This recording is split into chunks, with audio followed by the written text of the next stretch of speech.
Hello everyone, welcome to Shak Horror Stories. Before we dive into the tales of terror, please take a moment to subscribe to my channel and hit that like button. Also, let me know in the comments, where are you watching from and what time is it right now? Your comments will significantly help my channel's growth, and I appreciate your support more than you know. Alright, let's dive into the stories. What I'm about to tell you happened 7 years ago, but I still think about it almost every day. My dad and I had been planning this hike for months. We wanted to finish a section of the Appalachian Trail in northern Pennsylvania that we'd left incomplete the year before. We were both experienced hikers. We'd done plenty of trails together over the years, so this wasn't supposed to be anything we couldn't handle. It was early summer when we set out. The weather was perfect. Warm days, mild nights, everything pointing toward an easy trek. But things went wrong almost immediately. We hadn't even been walking for half an hour when my dad slipped while helping a younger hiker over some rocks. His foot got wedged between two boulders and twisted badly. It wasn't a serious injury, but it was obvious he wouldn't be able to continue, especially considering the terrain we were heading into. About halfway down the main trail, there was a fork that led to an old, overgrown path. It hadn't been maintained in years and had a reputation for being dangerous. There had been reports of people going missing there. At least 2 had been found dead. With my dad's injury, continuing down that path was out of the question. My first thought was to head back home with him, but he insisted I keep going on my own. I was going through a rough time in my life back then. My parents were worried about my mental health, and my dad knew how much it would mean to me to complete the trail. He pushed so hard that I finally agreed. I figured I'd shorten the distance a bit since I'd be alone, but I was determined to finish the hike. He turned back and I kept moving forward. That first day, I ran into a few other hikers, including an old childhood friend I hadn't seen in years, even though I was still a little shaken by what had happened with my dad. As the day went on, that feeling gave way to a strange sense of peace. Around 5 in the afternoon, I reached the fork. The split between the newer, well-used trail and the old wild one that time had mostly erased. I want to say this clearly. If you're not experienced, you should never leave the main trails. They're there for a reason. Safety, accessibility, and the ability to get help if needed. But I had plenty of experience. And as beautiful as the main trails can be, they're nothing compared to the raw, untamed beauty of the wilder paths. I had been walking down that forgotten trail for about 45 minutes when I started thinking it was time to find a good spot to camp.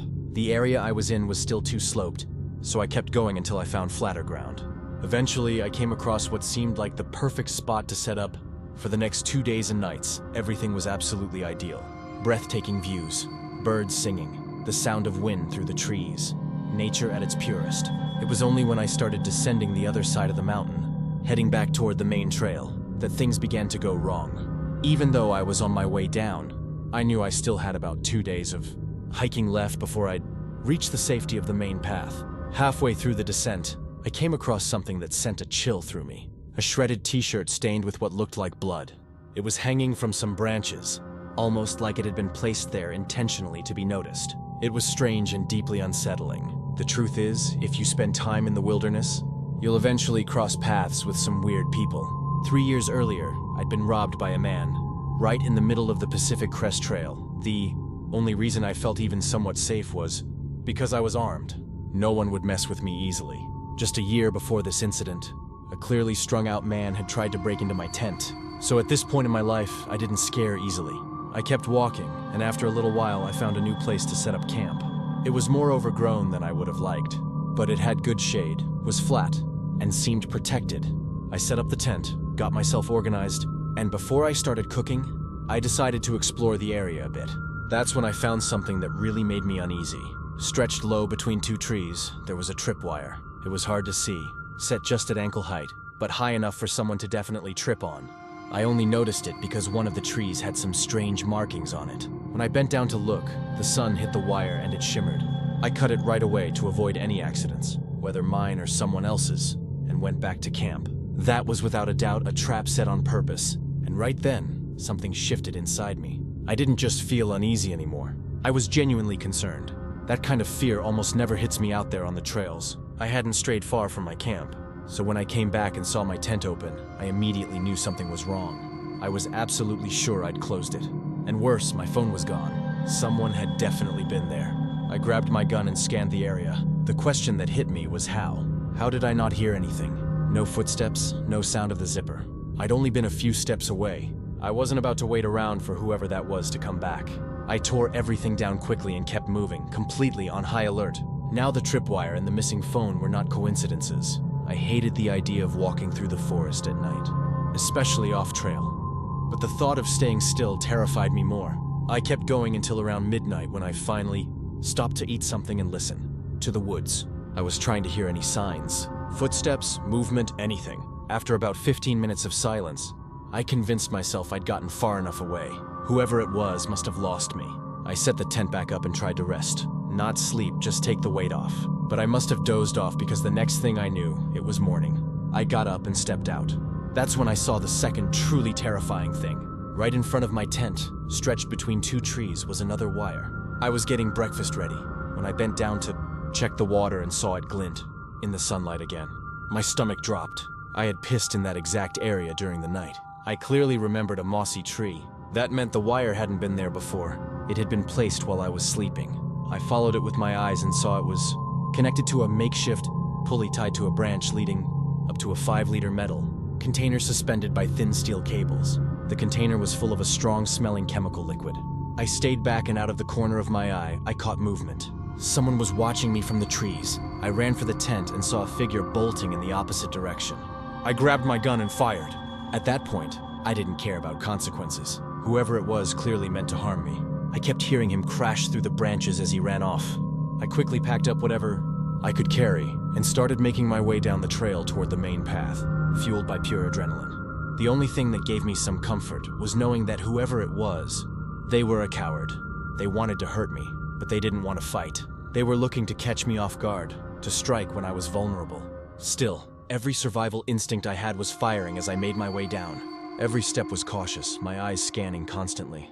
I had no idea how many more traps might be waiting. I ended up reaching the main trail earlier than I expected.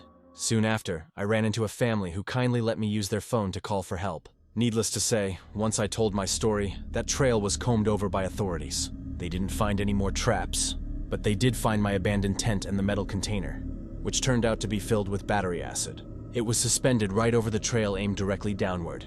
A small nail tied to the wire acted as a trigger. Step on the wire, the nail pops a lever, and the acid dumps straight onto the person underneath. It was homemade but highly effective. The precision, the type of chemical, it chilled me to the bone. That wasn't thrown together by an amateur. It wasn't random. Whoever did that knew exactly what they were doing. And even worse, they knew how to do it without getting caught. I've often wondered how that person hauled acid up into the mountains without being seen. The only explanation that makes any sense is that it was someone who knows those woods like the back of their hand. Someone who's been hunting there for years. Someone who has hidden supply spots stashed through the forest and taps into them whenever it's convenient. And above all, someone who sees hunting humans as a kind of sport. Since then, I've read a ton of similar stories from different trails across the US. I even found out about James Scher, a US Forest Service officer in Utah. In April 2012, he was doing a routine patrol along a popular scenic trail deep in the forest when he found a tripwire stretched between two trees at the entrance of a small deadwood shelter. He followed it and discovered a trap made of rocks and sharpened sticks, ready to fall if the wire was tripped. Another trap was set up at a second entrance to the shelter. A pit lined with sharpened sticks covered by brush and another tight tripwire set right in front of it. It was a dangerous, deadly setup. We all need to be more cautious and more alert out there. There are truly evil, twisted people in this world, and some of them are hiding in the Appalachian wilderness, waiting for their next victim. Alright, buckle up, because what I'm about to tell you is going to sound absolutely insane. And if I hadn't lived through it myself, I'd probably think it was some campfire story too. But it's real, or at least it felt damn real. I'm not saying I've got all the answers, but I need to get this story off my chest before it eats me alive. Maybe someone out there's heard something similar. Maybe you've been in the Smokies and seen things you couldn't explain. This all happened at the tail end of April 2024, but to really understand why it shook me so bad, you need the backstory, which starts about 6 years earlier. Back in 2017, I joined this kind of scrappy Facebook group for amateur hikers. It was nothing fancy, just a loose collection of guys across the southeast who wanted to hike more but didn't have buddies into it. You'd post a trail, see who wanted in, meet up, and hit the woods. That's how I met Jared, Mark, Spencer, and John. Over time, the 5 of us formed a solid crew. We'd planned 2- and 3-day hikes across Tennessee, the Carolinas, Virginia, anywhere with trees and some elevation. We got close, not just in a we camp together way, but in a share your weird dreams and fight over the last can of chili kind of way. You don't get that often past your 20s. For years, we kept talking about hitting the Great Smoky Mountains. It's like the crown jewel around here, but somehow it just kept slipping through the cracks. Either bad timing, weather, permits, we had all the excuses. But last April, we finally made it happen. We planned a 5-day trek through one of the less traveled sections, the kind of path you don't find on Pinterest lists or beginner blogs. This stretch was remote as hell, primitive shelters spaced far apart, steep inclines, dense forest. The good stuff. We all met up at the trailhead on a crisp Wednesday morning. There was frost on the grass, and our breath fogged up when we talked. Not the typical weather for this time of year, but at higher elevations in the Smokies, you can still get some cold snaps in spring. We parked our cars on this sketchy little gravel road that might as well have been a logging path and started hiking. The first day was stunning. Clear skies, spring buds starting to pop, fresh leaves underfoot. That kind of quiet you only get when you're miles away from anything resembling a town. We reached the first shelter around 6 in the evening, just as the sun started bleeding orange. Across the sky, it was one of those classic 3-wall wooden shelters.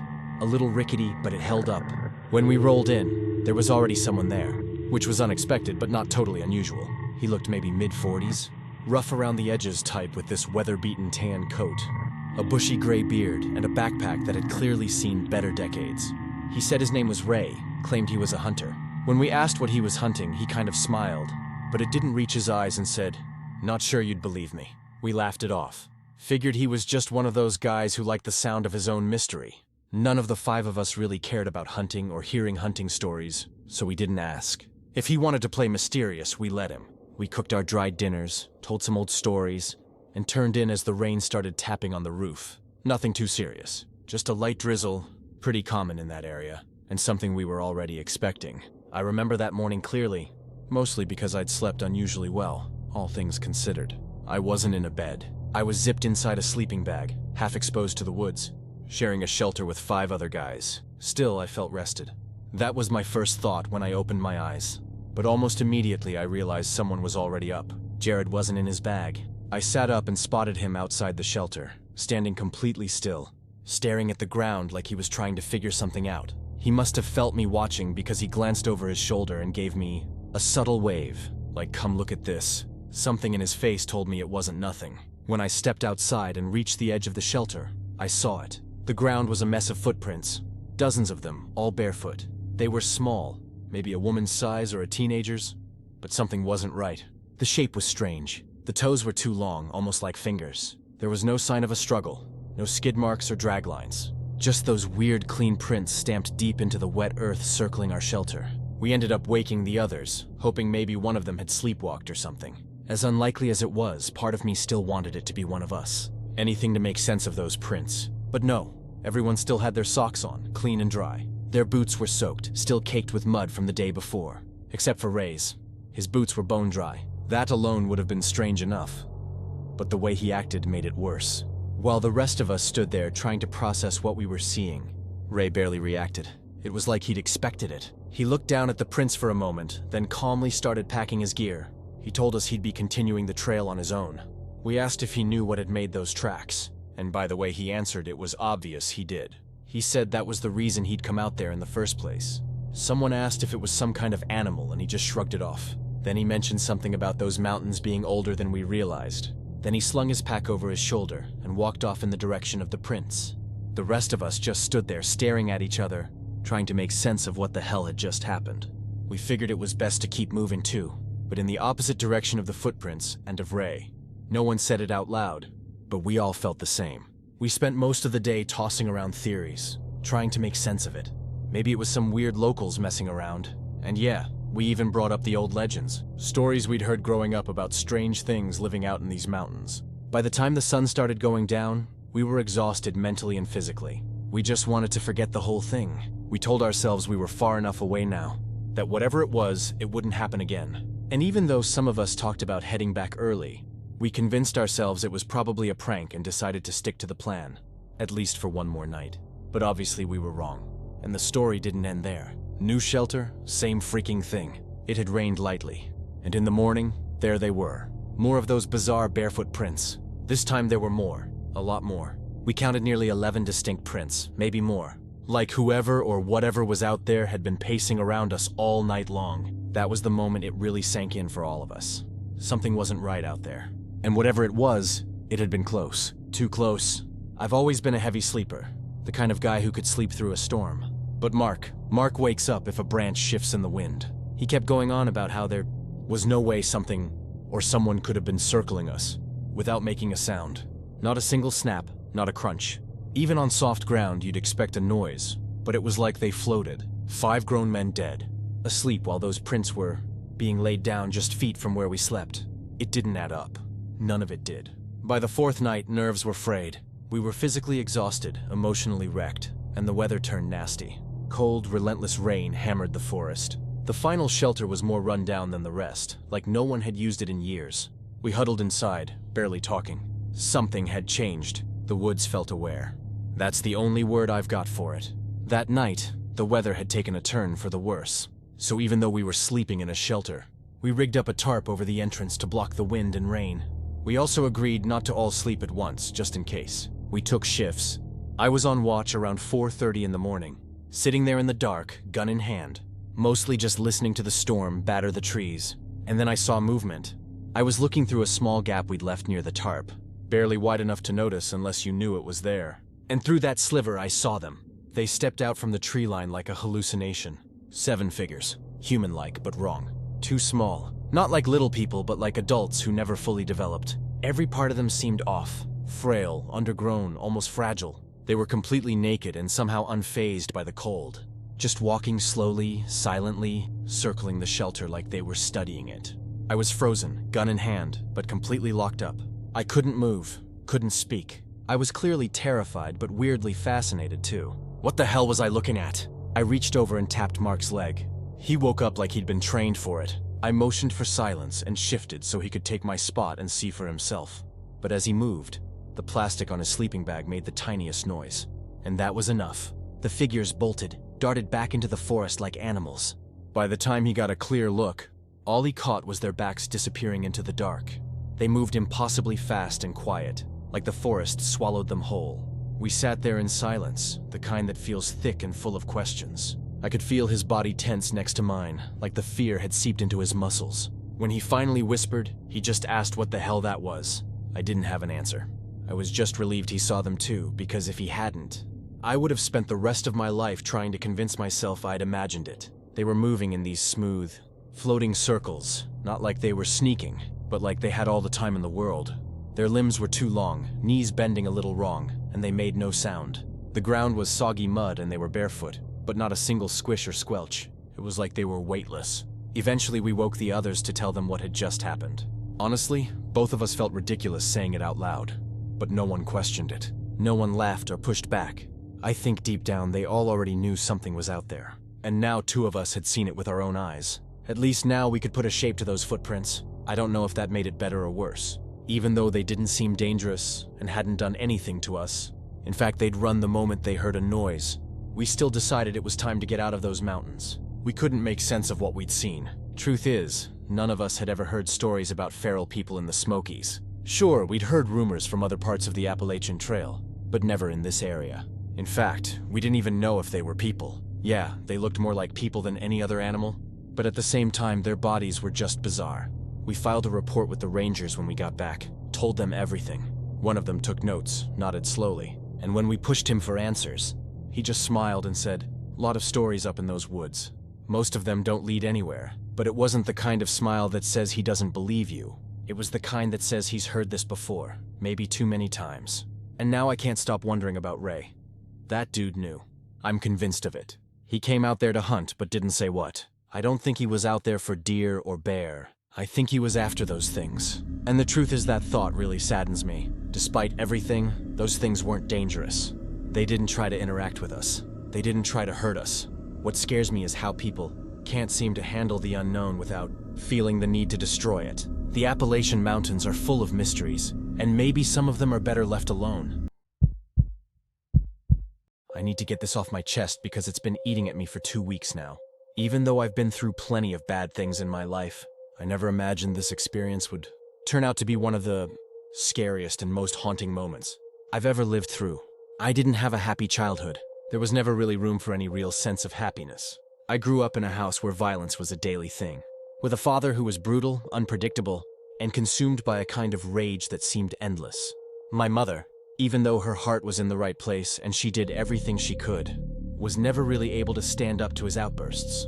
She ended up living constantly caught between fear and despair. Still, the only times my mom ever seemed to find this almost superhuman inner strength was when he threatened to take his anger out on me. Those were the moments she stepped in, even if it cost her. And for that, no matter what, I'll always be grateful to her. That said, my childhood was miserable, filled with constant instability and an almost total lack of affection or safety. When I was 17, my mom passed away, and that loss, besides being absolutely devastating, also became a kind of forced awakening. Maybe because I had nothing left to lose, or maybe because I finally realized I couldn't stay in that environment anymore. So as soon as I turned 18, I built up the courage, stood up to my father, and left that house behind. Leaving wasn't just a step forward, it was a kind of indescribable relief. It's been 12 years since then, and even though there are still moments when the past feels like an anchor dragging me down, I can honestly say I know who I am now. And little by little, I've been rebuilding what was broken inside me. I never had many opportunities. When I left home, I ended up living on the streets, which, ironic as it sounds, wasn't even the lowest point of my life. I was lucky enough to cross paths with a volunteer who believed in me for no apparent reason and who, with incredible generosity, helped me regain my strength, find some direction, and even gave me an old van that, while in desperate need of repairs, gave me a real shot at starting over. Since then, I've managed to build a more stable life. I found work, and even though the van's not new, with all the repairs I've done over the years, it's become almost an extension of me. Sure, I could afford a new one now, but this van means something deeper than just transportation. It represents hope. It marks the moment a complete stranger took a chance on me. Without knowing a thing about me, it reminds me there are still good people out there. Whenever I can take some time off, I like to travel through the mountains. It feels like my safe space, a refuge where I can breathe and be alone with myself.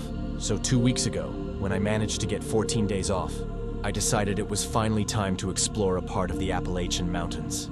I don't even live that far, but I'd never had the chance before. The thought of wandering through those remote, majestic landscapes genuinely excited me. Traveling through the mountains in an old van isn't easy, but I'm used to it. I know the sounds the van makes. I know its limits, and I was confident everything would go smoothly. The first few days were peaceful, though a few strange things happened. One night around 3 in the morning, I woke up to a sound coming from the mountains that felt off.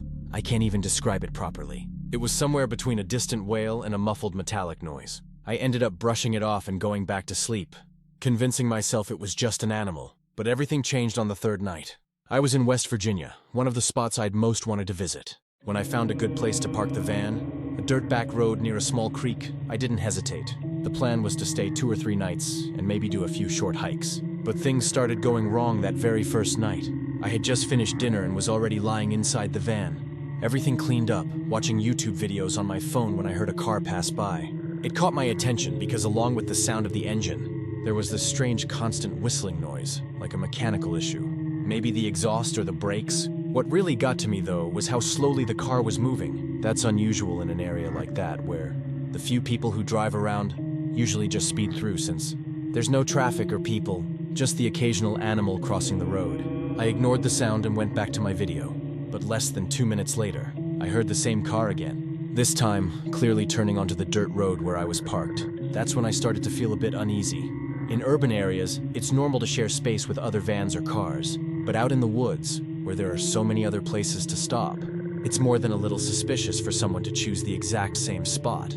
I considered that maybe the person didn't see me parked there, or maybe felt safer near someone else. But honestly, that felt like a lame excuse to avoid facing the growing discomfort I was feeling. Even with the curtain shut, the headlights lit up parts of the van's interior.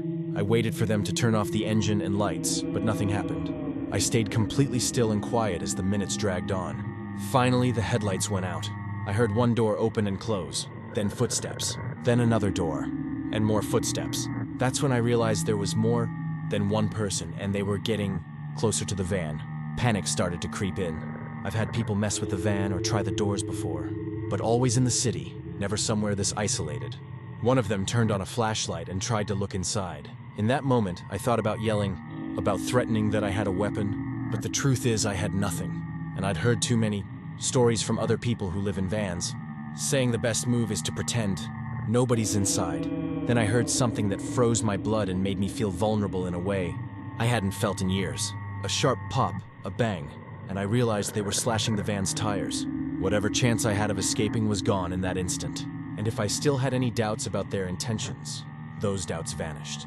They were there to hurt someone, and now they knew I couldn't start the van. That's when I heard another vehicle approaching from the distance. The distinct sound of tires crunching over gravel. And in that moment, my fear turned into pure instinct. I heard the men move away from the van, apparently going to meet the new vehicle. I got up, grabbed the knife I always carry with me, and slid into the driver's seat. I opened the door as quietly as possible and stepped out. I was in a position where I couldn't see them, and hopefully they couldn't see me either. I jumped down a rock ledge and made my way to the creek, hiding in the thick brush. I was almost sure they'd heard me. My heart was pounding so hard I thought it might explode. And even with the noise of the car and the voices, I felt completely exposed. I crawled away as quietly as I could, but I kept the van in sight. The second car stopped and at least 2 more men got out. 4 total. I watched them move toward the van. 2 had baseball bats, 1 had a knife, and the other held something I couldn't identify. They circled the van, which confirmed they still thought I was inside. A small relief, but it also meant that sooner or later they'd figure out I wasn't and might start looking for tracks or searching the area. I kept moving, trying to stay quiet but not losing pace. When I heard the unmistakable sound of glass shattering, I started running. I ran like I never had before. I stopped only long enough to catch my breath and kept going. I don't know how many hours passed in that cycle of panic, escape, and exhaustion. I know I spent the whole night out there. The sun was already up and I still had no idea where I was. Just a knife in my hand and my phone left behind in the van. I was thirstier than I'd ever been. Extreme stress completely dries out your mouth. It wasn't until around 11 in the morning that I heard a car in the distance and realized I must be near a road. I stayed hidden, afraid those men might still be out looking for me or someone else. It was only when I heard the distinct sound of a truck that I finally worked up the courage to step out of the bushes and ask for help. The trucker was surprisingly understanding and told me that something almost identical had happened in that same area about 15 years ago, and that shook me to my core. 15 years. Were these the same people, or were there other groups out there doing the same kind of twisted thing and getting away with it? The police confirmed that there had been several similar incidents reported in that region over the years. They took me back to the spot where I'd left the van, and the sight of it hit me like a punch to the gut. It was completely trashed, vandalized inside and out, totally unrecognizable. Since then, I've been staying at a coworker's place, and honestly, I think my days of living in a van are over. Maybe it's time to rent a place of my own, to accept that as much as that life once saved me, it's not safe anymore, and maybe it never really was. Not in those mountains. Not in Appalachia where people vanish and nobody asks the right questions.